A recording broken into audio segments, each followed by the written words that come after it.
Hello there, Stanley Carr here.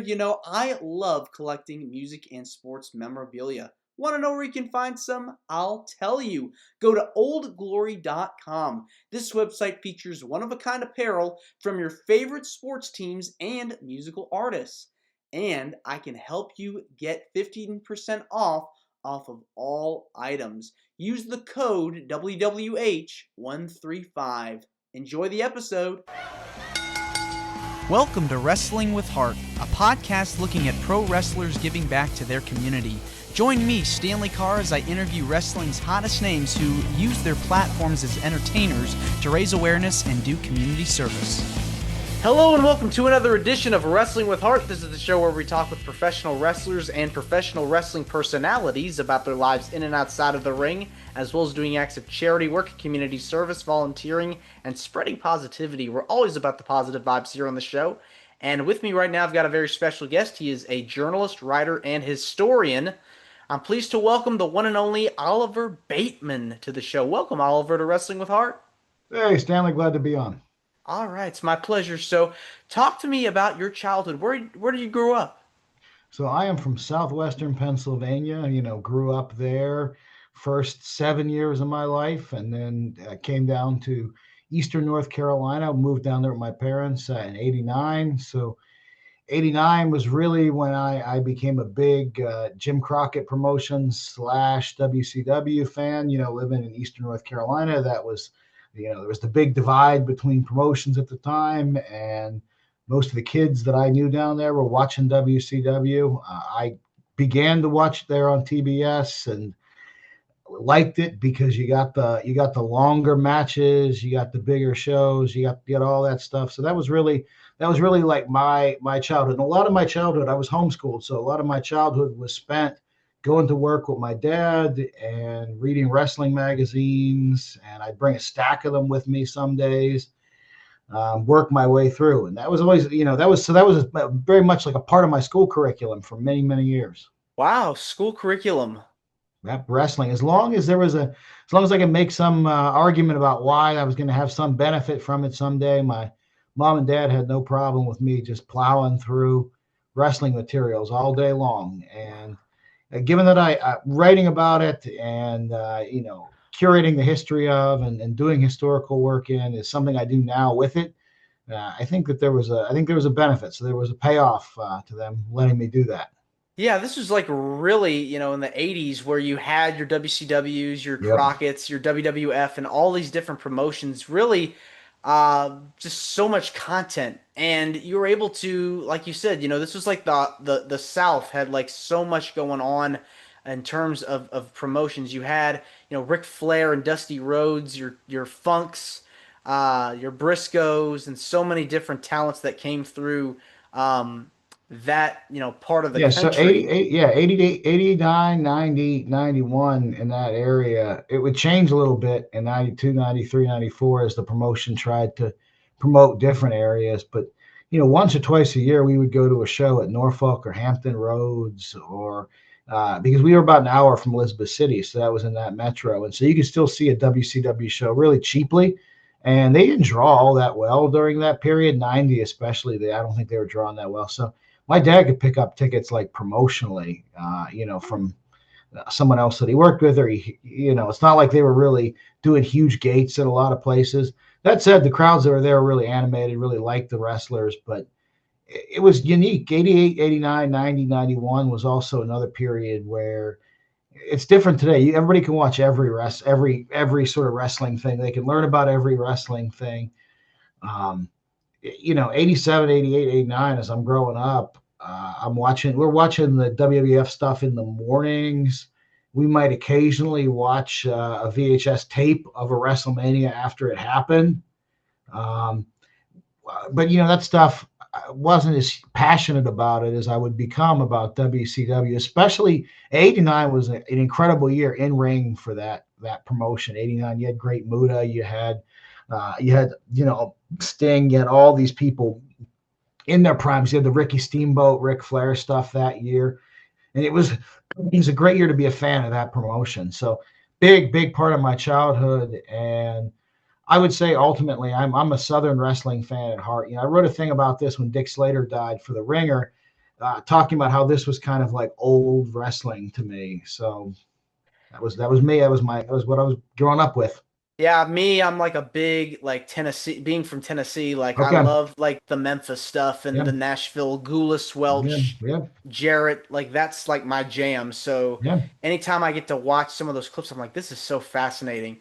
This is so cool. Tojo Yamamoto and Jackie Yeah. Fargo and Yeah. Lawler, all these guys like back then, like it was different. It's not like today where it's like the glitz and the glamour. This was very like old school studio. Yeah. Lights are dimmed, Yep. very, dark, gritty atmosphere. And you're watching this and you're going, wow, this is unbelievable. Yeah, yeah, it's great stuff for the time. And like, I mean, Memphis was a place that was just, was able to promote wrestling for a long time. That territory lasted for a long time into the early 90s and the mid 90s when Jerry Lawler was on WBF TV. They were still running it.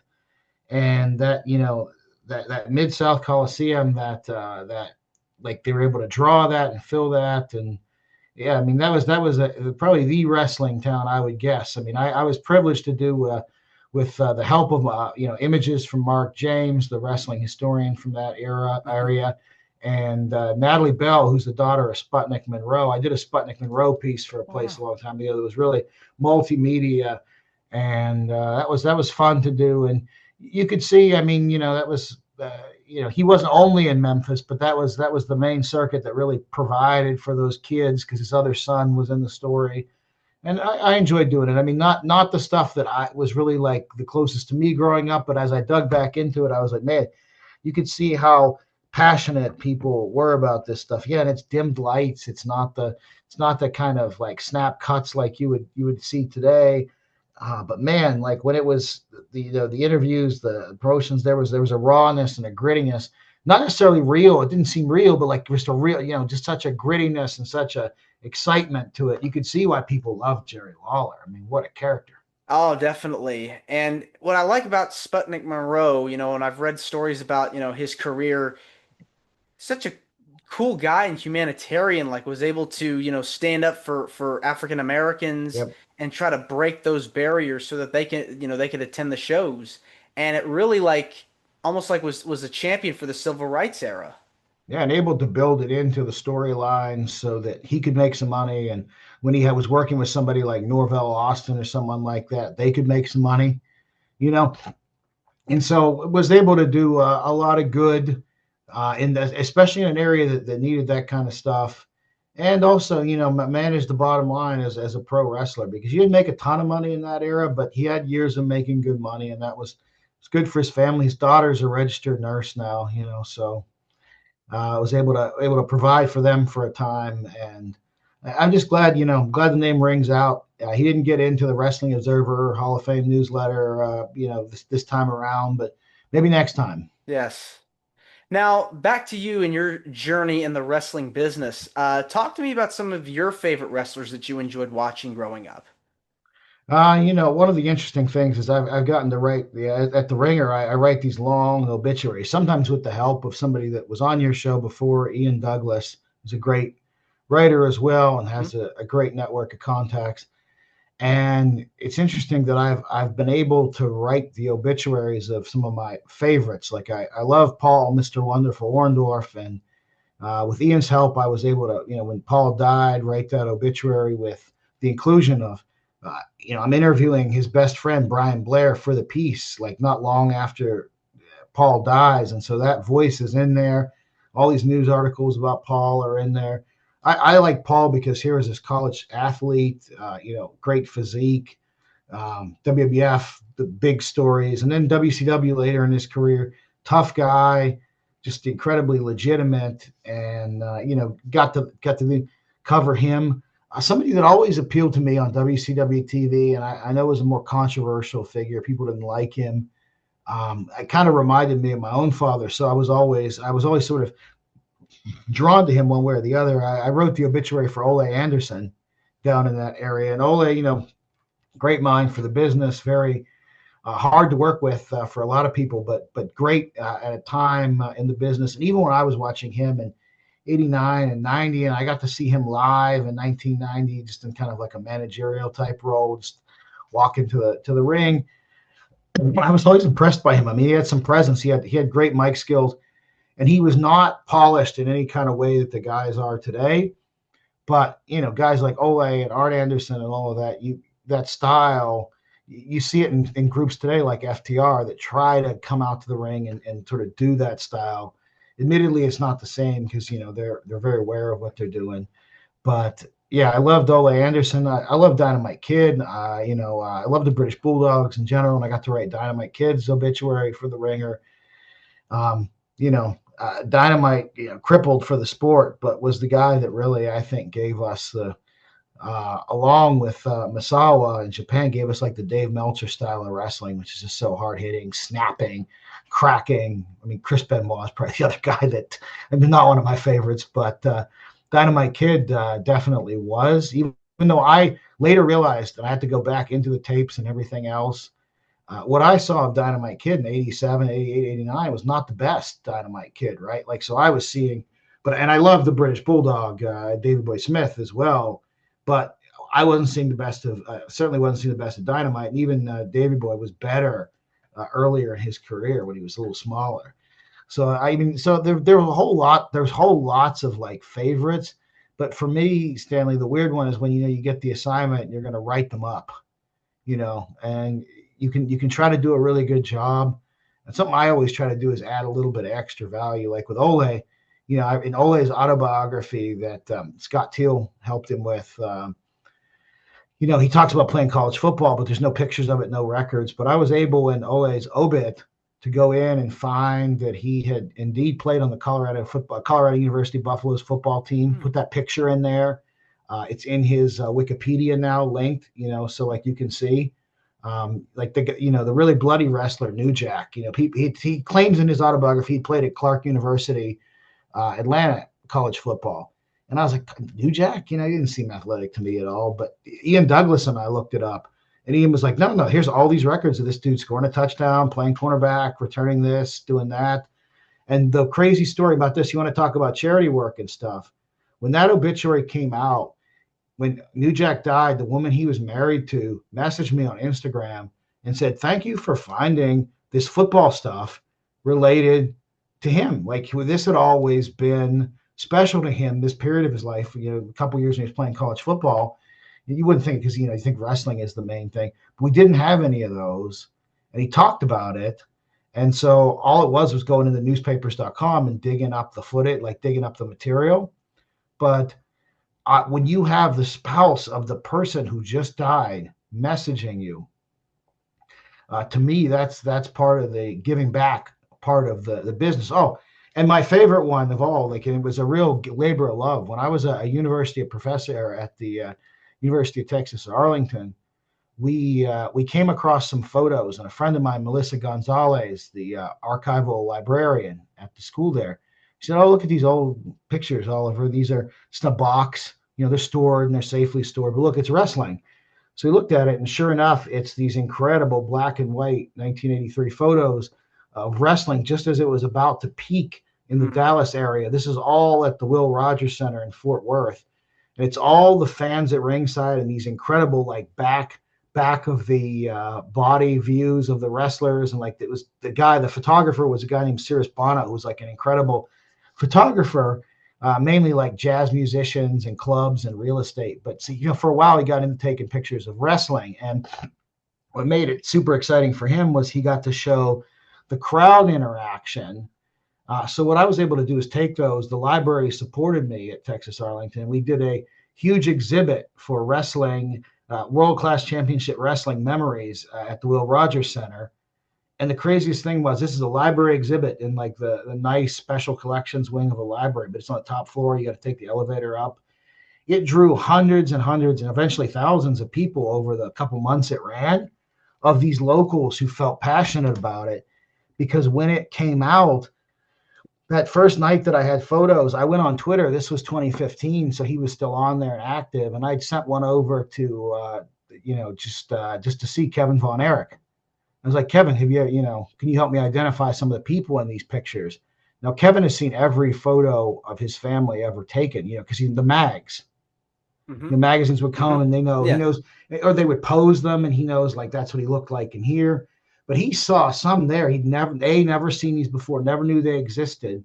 These are all, in particular, him and Carrie, him and David, and they look incredible. Like 83, they look incredible. And here's these memories, and he's like, oh yeah, they're pointing at these girls in the crowd, and I remember them. And you can see the girls like holding programs up for him to sign, and he's like, oh, I remember that night. Or, and so I'm talking to him, and then some of the other wrestlers, Johnny Mantell, Iceman King Parsons, Mm-hmm. they would look at these photos and like, man, I look good there. Johnny Mantell came and helped curate the exhibit, like helped, sat down in special collections and identified some of the wrestlers. And then there's a website for it still. So people search Ringside UTA Oliver Bateman. They can see some of the photos from the collection, the ones that hung up on the wall. And it tells them how to go there if they want to see the other hundreds and hundreds of photos that are sitting in a box that we identified. And so that's real charitable work that I couldn't believe, like, the ring announcer, Mark Lowrance, who's now a pastor, hadn't wanted to come out, but he came out and gave the big talk the night of the event. Like we did like the formal kickoff of it. There must have been 150 people that came to watch like us talk about like wrestling in this kind of academic way and have this dinner with us. And that to me, 2015, it got on NPR, it got on national NPR. Because it was just kicking up the right places at that time. The photos have been used in books by Greg Oliver and other people after that. Like they're all over the place now. And to me, yeah, that's the essence of public service in wrestling, where all this stuff I'm talking about here, I feel like you don't become like super rich doing this or anything, but you get to give back, and you're giving back to the business. And it's just so interesting to see the guys go, oh, I didn't remember this piece of history, or they're excited to come back out for one more hurrah, or to talk about it one more time, or just to connect with the fans one more time. Exactly. And what you're doing is you're preserving history that young fans might not really recognize or know about, and you're bringing this in a whole new light now. People know about stars from the 50s, 60s, and 70s, before the Hulk Hogan's and Oh yeah. the Ric Flairs, going back. I was good friends with a wrestler named Len Rossi out of Nashville. Yeah. And I had helped run this Facebook page for him and for his wrestling career. And I remember, he has since unfortunately passed away, but I would go see him quite often at his old health food store where he worked. And so he would often talk about this article in the local newspaper about him challenging Muhammad Ali to a fight back when he was Cassius Clay. So years go by, Muhammad Ali passes away, and I had been looking for this article, and all of a sudden, just a couple of days after Muhammad Ali's gone, I just see this article that Len referred me to and was talking about, and so I was like, "Oh my gosh, this must be it. This must be the one that Len was referring to." So I it took me a long time to track it down and find it, so I made a copy of it. I gave it to Len, and he was just blown away by that. A lot of these guys have that kind of history. Like you wouldn't, I mean, like Len's a regional star, known regionally, very well known regionally, and you'll hear them. They'll all tell these kind of stories. When you part of you, they know at this point, like they probably think, well, this kid probably thinks I'm just BSing him, because this is a big star. How could I have ever had this happen? And then, sure enough, here's that piece that confirms it. Like when Paul Orndorff died, while Brian Blair was telling me the story of like Paul Orndorff fighting off 7 cops in a bar in Tampa, I'm sent a text from Ian Douglas, and it's another newspaper article for the story, and it is the arrest of Paul Orndorff for fighting 7 cops with his brother in a restaurant. And Brian is telling it like it's like a tall tale, like it's like a story, and he doesn't quite, he knows that it's true and it happened because he's from Tampa, but like he's probably telling it like it's like, just like a myth at this point. And so I'm able to send it to Brian, and he goes, "Oh my God," because it's his friend, and it like you as you get older, I guess you think you're telling. What did you say? You almost think you feel like you're telling lies when you're telling them that that's how it happened. And then something comes up where you see that part of the record, and watching them react to that is really special. And so I Mm-hmm. love that as a historian. I love that. I love that the business, even if the guys had their ups and downs in their careers, to interact with Muhammad Ali or to do some other fun stuff, I mean, amazing things, right? Like that's still a highlight of somebody's life. It's awesome. Exactly. It's just who'd have thought like that would happen, out of the blue. And yeah, I helped run the page. It's still up on Facebook, and if people want to check that out. But uh, do you remember the first article you wrote, like wrestling article that you wrote? The first article that I wrote that really got me, like the first one that really got me brought into the ecosystem as a writer, where I would go on to write about it in like the Atlantic and the Paris Review and all over the place on pro wrestling. I mean, it's the craziest thing. I wrote a thing for Al Jazeera America in 2014, right after the Ultimate Warrior died, Mm. and it was about how there were still a lot of labor problems in the WWE, and how there was still a real male female talent divide. And I looked at some litigation that had happened. I looked at some things that had filed, just kind of made the argument. It was a long, like, analytical piece, like here's some of the problems in the sport, and here's some of the things that might have contributed to Jim Hellwig dying. And that piece made a pretty big splash, but most importantly, it connected me with David Shoemaker, who has been my editor at Ringer since 2017, when I started doing the obits there. And at the time flies, that's been 8 years. But in 2014, David and I then helped with a piece that ran in a magazine called Jacobin, that was called Money in the Bank, and we're both mentioned and thanked in there. It was all about like the labor history of pro wrestling, and it's really good by a guy named Dan O'Sullivan, and it got picked up in Best American Sports Writing 2015. I was supposed to come on at Grantland, which was the old publication before the Ringer closed, and maybe start doing some wrestling writing. There was a period where Grantland was sort of like ending, and that those people were all starting something called the Ringer. And finally, in 2017, when Vader died, Big Van Vader died, and David didn't have the bandwidth to do anything himself. He asked me, he said, "This is a good time. Do you want to come in and start writing?" And so most of what I've written there have been obituaries, and each one has kind of gotten deeper and deeper and deeper, until when Hulk Hogan died, and we had all these different people in the story, Brian Blair and Steve Kern, all these people that Ian and I knew are in, and who knew Hulk really, really well, Mm. are in this thing that's 8,000 words long, that was written in one night. Wow. Because we kind of have a lot of stuff ready to go, and we hear, so and so's sick, or so and so's not ready to go. And but I brought Ian on in 2022 to do the Antonio Inoki obit, because Ian knows Japanese wrestling really well. So I was like, that's my chance to bring him on. And he's done stuff by himself there, and he's done stuff with me. But we were always focused with these obits on getting this kind of full story out quickly. But it all grew out, the wrestling wise, like all the wrestling writing grew out from that Al Jazeera piece. And I had done some like blogs and smaller magazine articles for places like Vice, but it was that Al Jazeera America article on really like the kind of labor challenges and labor problems that blew up. And I think it also even got a reaction from the WWE, because there was, I know that the second piece, the Money in the Bank piece that I'm just quoted in, had that kind of reaction, because labor conditions and pay really increased between like 2014 and like 18, 19. So that was the one that really got me going. And I've been writing lots of other things, primarily stuff in like my main area, which is like legal history and culture writing. But I always wanted to cover wrestling, and that chance to do that article on, that a friend of mine who was the editor at Al Jazeera America was like, we'll give you 2,000 words. You can do it this here. And again, it's kind of a more negative look than the obituaries are not really negative. When I write them about the guys, it's always, Doesn't matter who the guy is. I try to frame it really positively because some of these guys are kind of controversial. Like some people didn't like New Jack and some people didn't like Sabu and some people didn't. But I try to focus on what the positive parts of the legacy are. And also, what are some stories I can confirm on the record?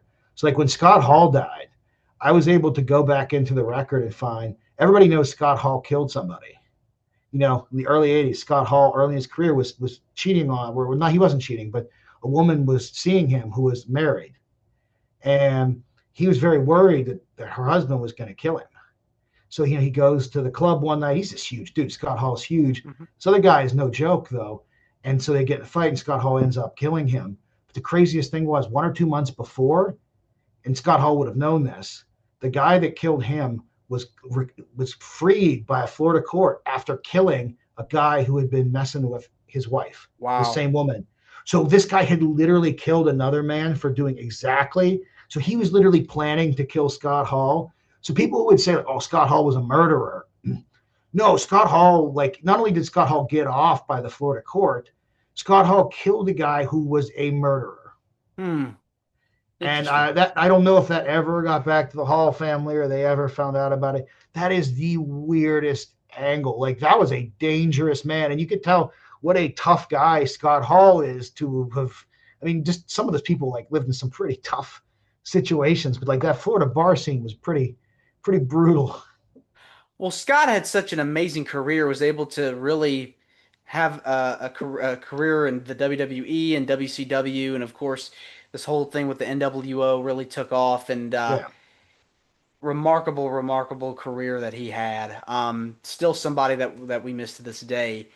Um, Now, outside of wrestling and doing what you've been able to do with preserving the history, I know you've been involved with doing other things in your community as well. Tell me about those endeavors. Yeah. I mean, all through my 20s, I volunteered in mental health settings or worked in mental health settings when I was going to graduate school. So I worked in a group home where I cared for adults who were a little bit more, they needed a lot more care. They couldn't have female staff. They were what you might call them dangerous.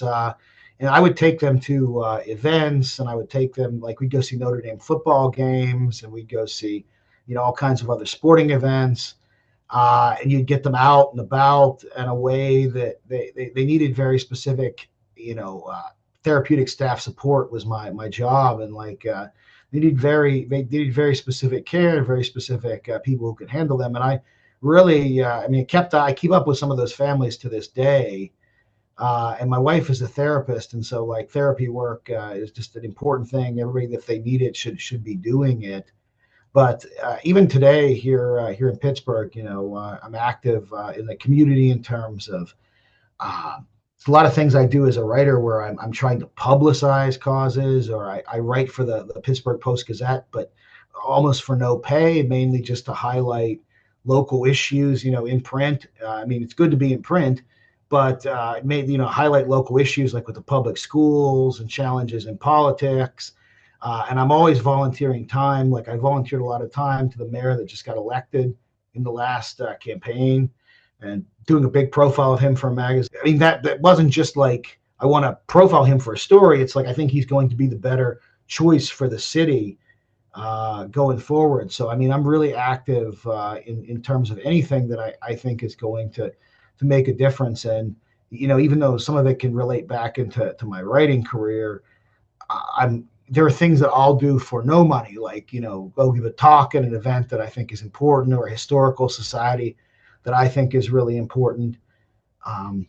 I see this as an important part of the public service. Or when Ian is doing all of his preservation efforts on Black wrestling in the United States and stuff, I will just devote unpaid time and effort to making sure those books are clean and edited, and they're designed well, and they're really readable, because I think that history, he's one of the best in the game in getting that history out. He's gonna have 3 books out right in the next last like 14 months or something, because there's this special project on the horizon that people will see one day. But there's this stuff coming out. I'll devote time and energy to covering it, because I want this, again, like it's stuff that will linger, and maybe somebody else will pick it up one day, and maybe it'll inspire them to do something. Um, but yeah, I mean, as a writer and somebody that can have a little bit of influence, I think it's important. Just like wrestlers will give back, there are ways that I can give back that can kind of magnify certain causes or people or things that are important. What causes do you feel are near and dear to your heart? I mean, right now, to me, the biggest thing that I'm involved with in trying to sort of push reform for, or trying to figure out with other parents and with local politicians and advocacy groups, and is what to do about the future of the Pittsburgh public schools, because student enrollment dropped from 40,000 kids at the beginning of COVID to about 20,000 now, and it's projected to drop to 10 or 12,000 in another 5 years. That's not sustainable for the future of the city where you're raising a daughter. And, we don't really have any solutions yet. Some ideas, maybe better ways for parents to manage, sick leave, or better ways to manage. COVID was really kind of botched by the schools here, so a lot of parents left.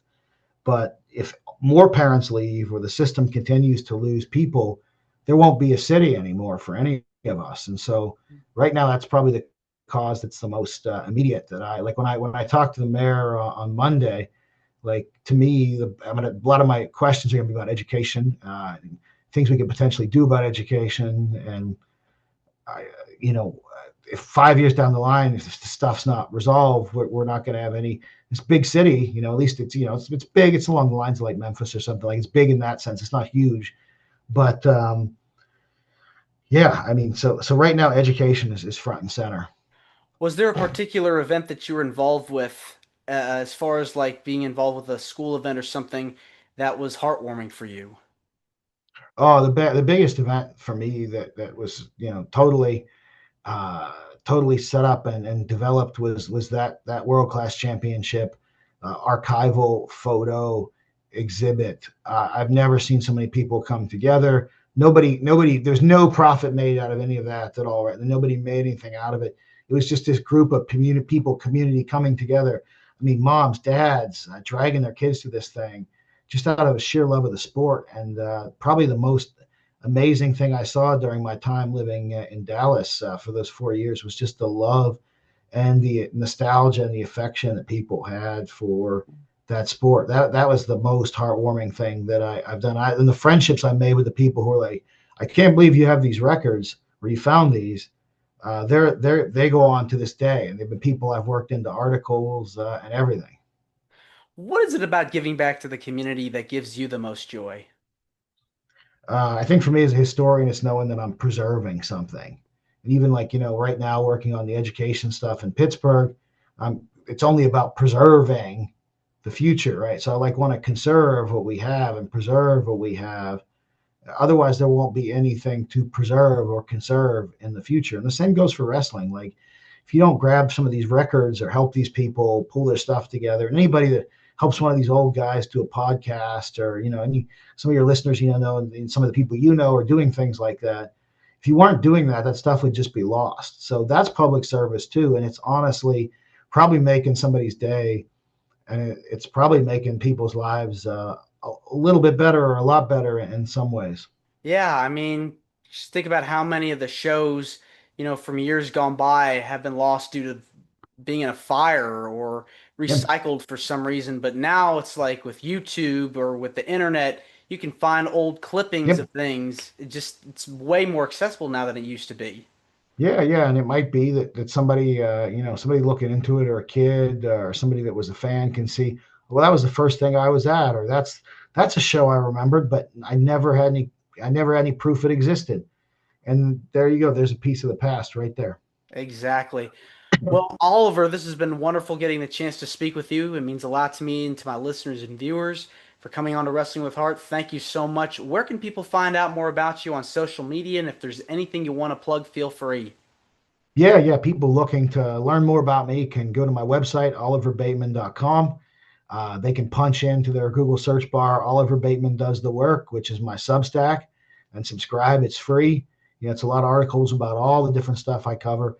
And then I'm on Twitter as Mustache Club US. And so that's my really only social. And I'm on Facebook, but mainly just with my family. But I think people should check all that out. And I think it's a great way to do a show like this where you can talk about, charitable work or importance of historical work like this. So I'm glad I know we went back and forth, but I'm glad we set this up and got this done. I'm so glad we were able to connect, and want to say thanks again, and you're more than welcome to come back. All right. Thanks, Danny. Take care. All right, you too. Bye-bye. This is Wrestling with Heart. I hope you found this podcast to be informative and entertaining. If you did, please hit the subscribe button and look out for the next edition.